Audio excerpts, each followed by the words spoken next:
안녕하세요. 영화 속 이런 법의 홍정선입니다. 2주 전 배우 정우성의 신작 증인 소개해드렸죠. 25년 넘은 친구여서인지 정우성 하면 이정재, 이정재 하면 정우성이 연상되더라고요. 증인과 함께 박스오피스 1, 2위를 함께 지킨 영화가 있었습니다. 사바. 오랜 친구의 두 작품이 나란히 개봉했다. 근데 둘 중 하나만 잘 됐다. 이거 서로 민망했을 텐데 다행히 두 영화 모두 잘 된 기분 좋은 풍경이었습니다. 지난번 증인 함께 해주셨던 이조로 변호사 모시고 영화 사바 속 법률 얘기 나눠보겠습니다. 어서 오세요. 네, 안녕하세요. 안녕하세요. 이조로 변호사입니다. 네, 오늘의 주인공 사바 소개해 주시죠.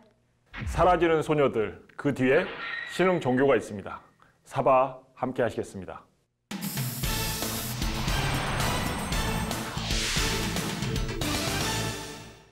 사람들은 말했다. 그때 그것을 바로 죽였어야 한다고. 세상의 악은 그리 특별한 것이 아닙니다. 바로 여기 가짜들인 것이지. 제가 지금 여기 포교당 조사하고 있는 박윤채라고 합니다. 이 땅에 탁한 기운을 가진 마군들이 81개가 태어난다고 예언되어 있습니다. 강원도 본부를 조사하다가 우연히 발견된 불교계 신흥 종교입니다. 이런 걸 모시는 신흥단체 본 적 있으세요? 당신은 악으로 태어났습니다. 그리고 죽음은 끝이 아니고 새로운 시작이죠. 악귀를 잡는 악신이라. 좀 작다? 경전이 정확하게 예언되어 있어. 이거 보통 일 아닙니다. 위에 뭔가가 있어요. All the things are connected each other. 도대체 뭘 쫓고 있는 거니? 누구야 너? 말해 정말! 정말 어딘가에 진짜가 있을까? 바라 아니 바라 닙다야 사바. 이게 잠깐만 봐도 참 영화 색채 좋다는 생각이 또 드네요. 영화 사바 어떻게 보셨어요? 저는 나름 재미있게 봤습니다. 이 작품이 그 검은 사제들을 연출한 장재원 감독의 작품인데요. 그 잘못된 믿음이 어떤 결과를 불러일으키는지에 대해서 이야기하고 있는 것 같습니다. 특히 이제 이 작품 끝으로 갈수록 어떤 생각이 들었냐면 가수 한영애 씨 아시죠? 한영애 씨의 그 조율이라는 노래가 굉장히 오버랩 많이 됐습니다. 노래 조금만 가사. 시청자 여러분들 기억하시게. 하늘에 계신 하느님이요. 그치. 조율 한번 해주세요. 옛날 하늘빛처럼 뭐 이렇게. 이거 보통 일 아닙니다.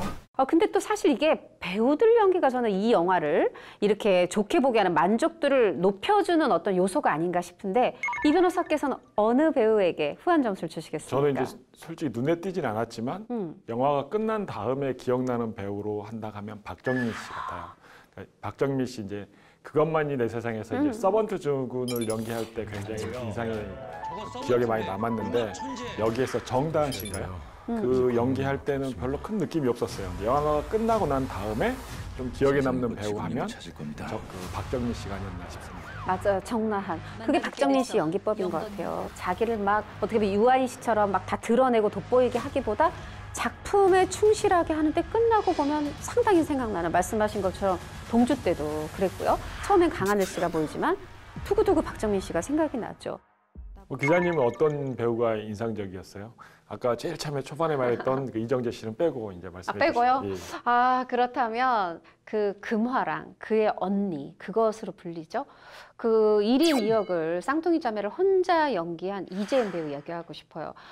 지금 불과 봄이지만 2018년이 마녀 김다미를 발견한 해였다면 저는 올해는 이재인이다 이렇게 얘기하고 싶고, 장재원 감독이 좀 여배우 보는 눈이 있는 것 같아요. 검은 사제들 때 박소담 씨도 와 그거 얼마나 무서웠어요. 연기 정말 잘했는데 이번에 이재인 배우 최고였습니다. 아니 이조로 변호사 사실 뭘 물어봐도 늘 다 아시잖아요. 아닙니다. 우리 사바 얘기하고 있는데 사바 뜻이 뭔가요? 저도 사바 제목이니까 이게 무슨 뜻인가 또 흔히 많이 쓰이잖아요. 그죠? 그래서 좀 사바. 찾아봤습니다. 이번 기회에 찾아봤는데 사바가 산스크리트어로 성취, 뭐 어떤 주문이나 뭐 내용을 말하고 그 뒤에 사바를 붙이는데 성취의 뜻이라고 한답니다. 그래서 이제 예를 들어서 뭐 이 시험에 꼭 합격하게 해주세요.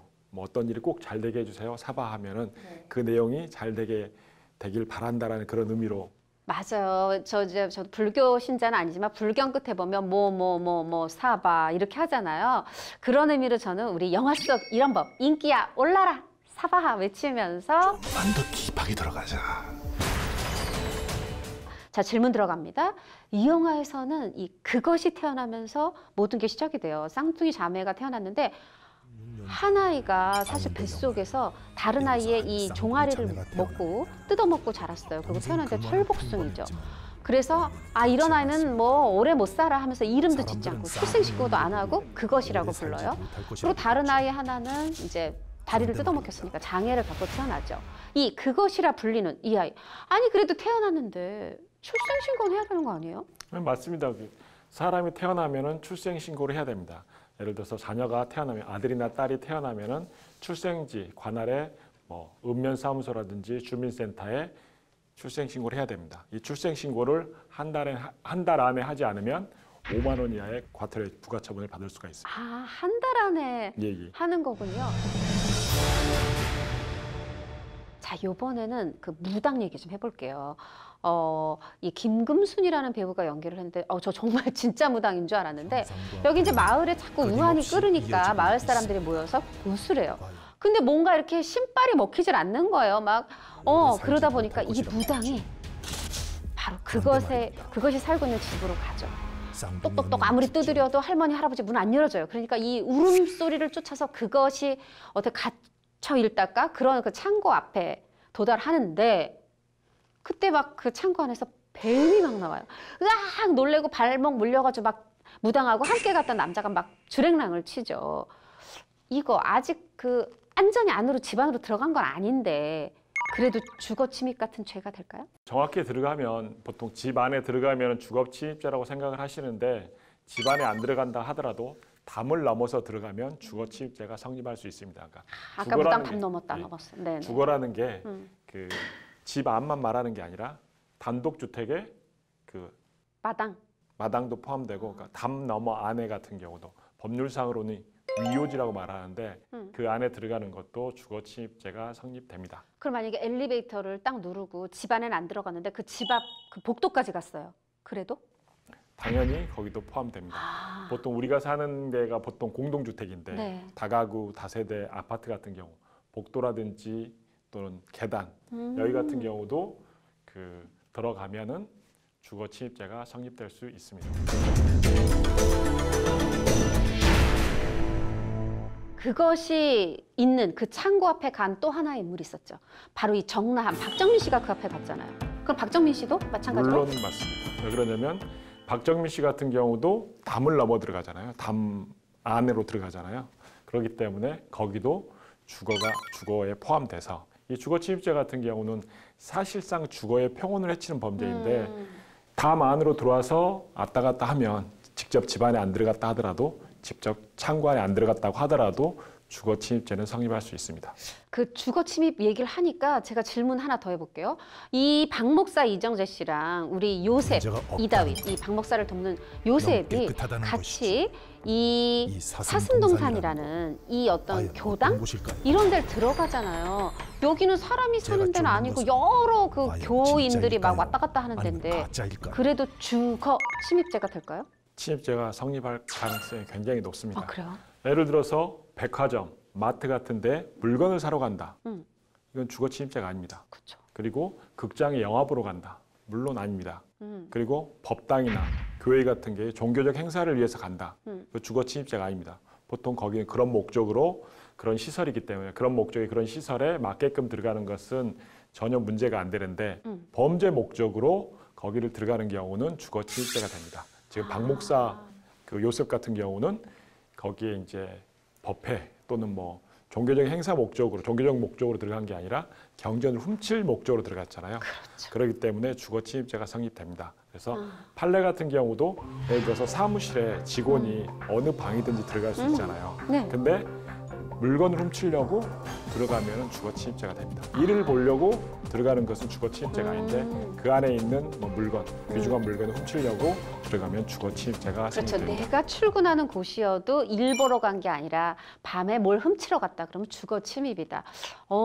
당연히 그렇겠네요. 그래서 실질적으로 생각을 하는 게 보통 공중이 출입하는 장소, 여러 명이 출입하는 장소든 개인적으로 출입하는 장소 같은 경우는 일의 목적에 맞게끔 그 건물 목적에 맞게끔 출입하는 것은 거기를 관리하는 사람의 의사가 묵시적으로 허락해 놓은 거잖아요. 근데 이제 범죄 목적으로 들어오는 것까지 허락하지 않았기 때문에 거주자의 의사에 반해서 들어간 거기 때문에 주거 침입죄가 성립될 것입니다. 자, 이정재 씨 얘기하니까 이정재 씨 관련 질문 하나 더 드립니다. 이제 다 박 목사가 가는데 막 사람들이 막 달걀을 던져요. 왜 그러냐면 박 목사가 자꾸 신흥 종교 비밀을 캐려고 하는데 이 신흥 종교인들이 뭔가 불안하단 말이죠. 그리고 왜 우리를 비난해? 막 이러면서 이때 이 계란 던진 사람들 아무리 내 주의 주장에 화가 나고 막 그래도 이거 죄가 되죠? 예, 죄가 됩니다. 기본적으로 사람에 대해서 유형력을 행사하면은 폭행이 될 수가 있습니다. 예를 들어서 밀친다든가 멱살 잡는다든가 이런 것은 가장 대표적인 폭행 행위입니다.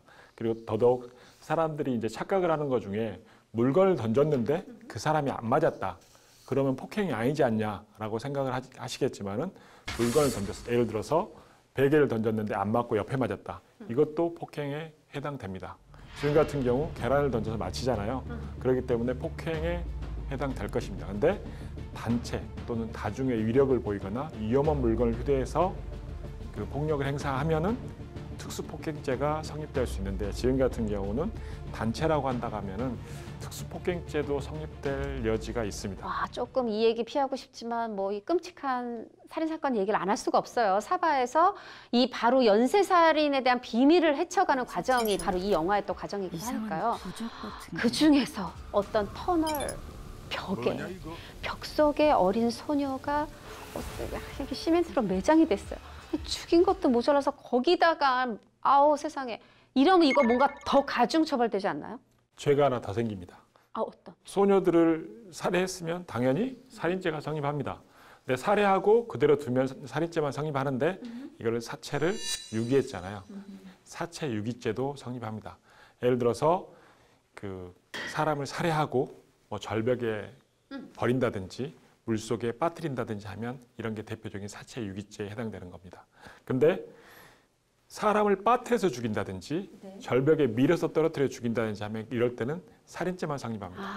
근데 살해하고 난 다음에 이 사체를 종교적, 사회적으로 용인되는 장례 절차를 거치지 않고 다른 방법으로 뭐 은이 간다든지 뭐 하면은 사체 유기죄가 성립되는 겁니다. 제가요, 우리 예전 설명 이조로 변호사께 들었던 것이 갑자기 이게 생각이 나는데 이렇게 두 가지 범죄가 있으면 더 큰 어차피 범죄가 있으면 작은 범죄는 뭐 이렇게 몇 년형 이거 추가 안 된다. 만약에 여기 살인죄가 있고 사체유기죄가 있으면 살인죄만 벌 받아요? 아니면 그래도 가중 처벌돼서 단 1년 뭐 아니면 몇 개월이라도 더 어떻게 엄한 벌을 받습니까? 죄 성립은 살인죄, 사체유기죄 두 개가 성립되는 거라고 하더라도 형 같은 경우는 합산, 가중, 감경 합산을 하기 때문에 그 계산하는 방법이 따로 있습니다. 여기서 이제 일일이 설명하려면 너무 이제 수학적인 길다. 산수적 문제여서 이제 설명드리긴 좀 애매한데 보통 형을 그 단기, 장기로 봐서 이제 가중, 합산하고 네. 병합하고 하는 방법이 있습니다. 그래서 여하튼 법은 두 가지 제목이 살인죄, 사체유기죄 적용이 되는군요.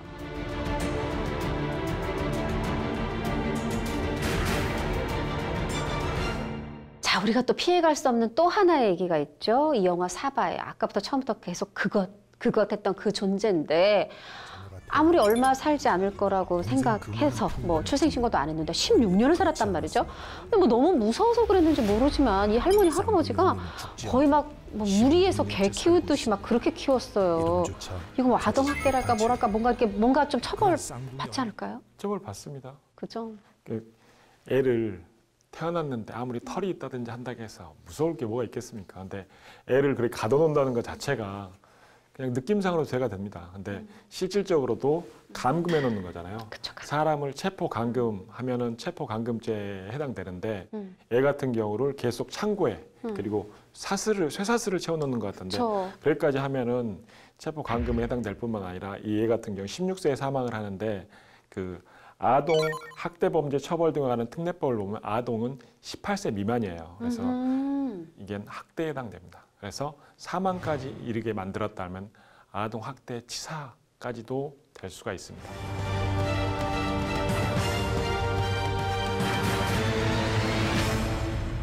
근데 여기 불행한 존재가 우리 금아 언니뿐이 아니에요. 금아도 사실 불쌍해요. 엄마 뱃속에서 다리 뜯겨서 장애도 태어나서 막 동네 친구들이 그렇게 놀려, 학교 가도 놀려. 그것도 모자라서 이 할머니 할아버지가 이 금아한테 언니 밥 갖다 주라고 막 이렇게 하잖아요. 막 그런 것도 되게 괴로웠을 거예요. 무섭기도 하고. 그래서 드디어 가출을 감행을 합니다. 가출하려면 뭔가 돈이 있어야 되잖아요. 그래서 할머니, 이 할아버지 돈을 훔쳐가는데 이렇게 가족의 돈을 훔치는 것도 죄가 될까요? 어떨 것 같습니까? 우리 집 돈인데 뭐 아직 내가 돈 안 벌었다고 그래도 아니지 죄가 안 않을까? 될 것 같아요? 네. 죄가 안 됩니다. 아 그래요? 보통 잘 찍었네. 14세 미만 같은 네. 경우 형사 미성년자로 원칙적으로 이제 형사처벌을 안 받는데 지금 여기서 금아가 16세잖아요. 그렇기 때문에 형사 미성년자가 아니어서 처벌될 것 같지만은 가족 내 범죄, 특히 재산 범죄 같은 경우는 형사처벌을 하지 않는 특례가 있습니다. 이게 이제 친족 상도례라고 말하는데 그 재산 범죄, 특히 사기, 배임, 횡령, 뭐 절도 이런 범죄를 가족 간에 일어나면은 형사처벌을 하지 않는 친족 상도례라는 게 있습니다. 만약에 이제 다른 그 작품에서 이게 집중적으로 다뤄지면 깊이 있게 설명을 드릴 텐데 직계 존속관이잖아요. 그 할머니하고 금아 사이에는 그래서 훔쳤다고 하더라도 처벌되지 않습니다. 그래도 처벌되는 범죄가 있습니다. 아 그래요? 어떤? 재산 범죄 중에 강도죄라든지 손괴죄 같은 경우는 친족 상도례가 적용되지 않습니다. 내 집안의 돈이어도 뭔가 흉기를 들고 가서 네. 아 그렇군요. 역시 또 알겠습니다. 세상의 악은 그리 특별한 것이 아닙니다. 근데 우리가 이제 이 금아 얘기 조금 더 해볼게요. 너무 괴로워. 내 인생의 불행의 시작이 사실 언니하고 한 뱃속에 있었던 거란 생각이 들 거예요. 그래서 집을 나서면서 어떻게 보면 또 나 아니면 밥 줄 사람이 없어서 그래 걱정이 됐나? 아무튼 이 언니한테 주는 그 창고 앞에 갖다 놓는 밥에 농약을 뿌려요. 그러고서 이제 도망을 가는데 멀리 가기도 전에 막 후회가 되죠. 다시 달려가서 그 농약 든 밥을 치워버렸단 말이에요. 언니 아직 안 먹었어요. 이렇게 마음 바꿨는데도 죄가 될까요? 죄가 됩니다. 아이고야. 그러니까 먹었으면은 사망을 했을 거 아니에요. 네. 살인죄가 되는 거고 먹으라고 바로 집어갈 수 있는 그 자리에 두었으니까 아마 살인의 실행의 착수, 범죄의 실행의 착수가 있기 때문에 살인 미수, 아직 사망은 하지 않았기 때문에 살인 미수가 되지 않을까 싶습니다.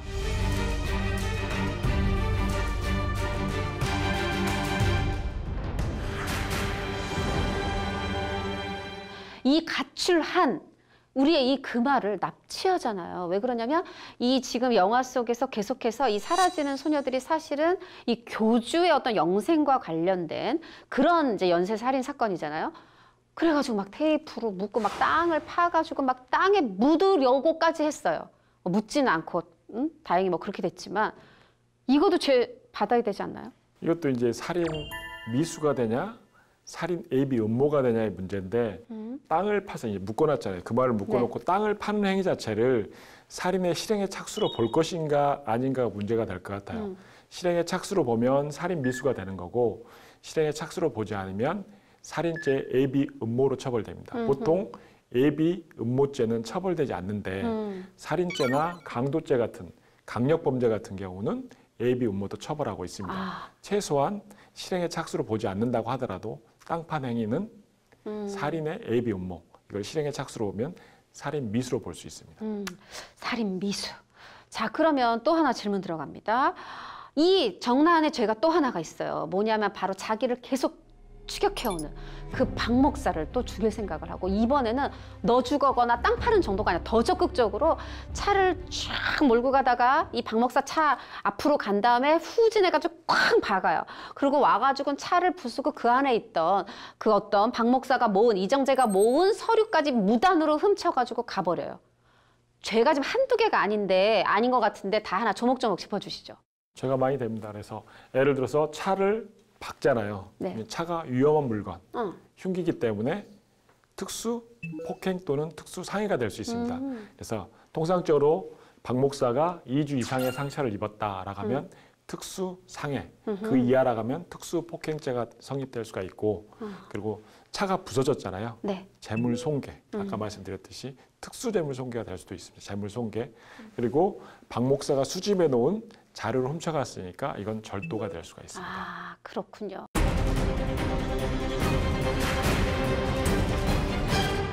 우리 지금 박정민 정난의 죄가 계속해서 추가가 되고 있는데 제가 하나 더 추가 시도해 보겠습니다. 아, 여하튼 교통사고 내놓고 구조하지 않고 가버렸잖아요. 이거 뺑소니 아니에요? 보통 사람들이 이제 뺑소니 많이 하잖아요. 네. 근데 지금 같은 경우는 이제 뺑소니 되기가 힘듭니다. 아, 그래요? 왜요? 보통 뺑소니를 도주 차량 운전죄라고 말하는데, 제가 예를 들어서 운전하고 가다가 상대방 운전자하고 부딪힌다든지 해서 고의나 과실로 사고가 나잖아요. 근데 뺑소니 같은 경우는 업무상 과실 또는 중과실로 상대방 운전자에게 상처를 입힌 다음에 구조를 해줘야 되는데 네. 구조를 하지 않고 도망가는 범죄가 뺑소니입니다.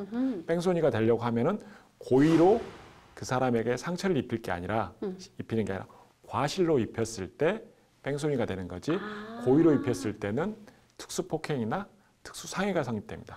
지금 같은 경우는 고의로 뒤로 후진했으니까 고의로 했기 때문에 뺑소니가 되기 어렵습니다. 만약에 가다가 잘못되고 부딪혀가지고 그 박 목사가 상처를 입었는데 구조하지 않고 갔다라 가면 뺑소니가 될 수가 있는데, 지금 같은 경우는 고의로 뒤로 후진해서 뭐 다치겠다고 하면 이건 특수폭행이나 특수상해, 뭐 재물손괴, 뭐 절도 이런 범죄가 성립되는 거지 뺑소니는 성립되기 힘들어 보입니다. 오늘 또 중요한 거 하나 배웠습니다. 고의성이 없어야 뺑소니고, 고의성이 있으면 그중에서 그 전치 2주 이하면 통상적으로 이제 네, 그 폭행, 특수폭행. 특수폭행, 그다음에 2주 이상이면은 여기서 이제 특수상해 죄가 되는 거군요.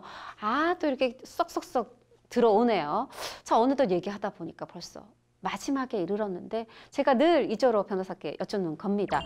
영화 사바하, 이게 재밌고 촘촘한데 쉬운 영화라고 볼 수는 없어요. 이 영화는 뭘 말한다고 느끼셨어요? 저 같은 경우는 이제 보통 여기는 그 종교에 대한, 신흥 종교에 대한 얘기인데, 종교는 이제 믿음에 대한 얘기, 생각에 대한 얘기잖아요. 네. 보통 우리가 어떤 사물을 계속 쳐다보고 있으면 매지가이가 생기는데, 그잖아요. 환상이 보이잖아요. 그렇죠. 그럴 때는 다른 데를 봤다가 거기를 보면 매지가이가 사라집니다. 근데 눈에만 매지가이 현상이 있는 게 아니라 생각에도 매지가이 비슷한 현상이 있는 것 같아요. 이 신흥 종교 이야기 같은 경우도 한 생각에 골몰하면은 새로운 환상을 보고, 그리고 독단독선에 빠지지 않나. 그래서 생각이나 사고 같은 경우는 그게 이제 신념이 되면 행동으로 옮겨지는데, 그 제대로 된 행동으로 옮겨지려고 하면은 생각 같은 경우는 사회와 교류를 해야 되는데 자기들끼리만 하고 그렇게 하니까 한쪽에 치우쳐서 잘못된 믿음으로 가고, 그 믿음이 잘못된 범죄로 이어지지 않았나라는 생각이 듭니다. 야, 오늘 또 이 명언이 나옵니다. 생각의 매지가이.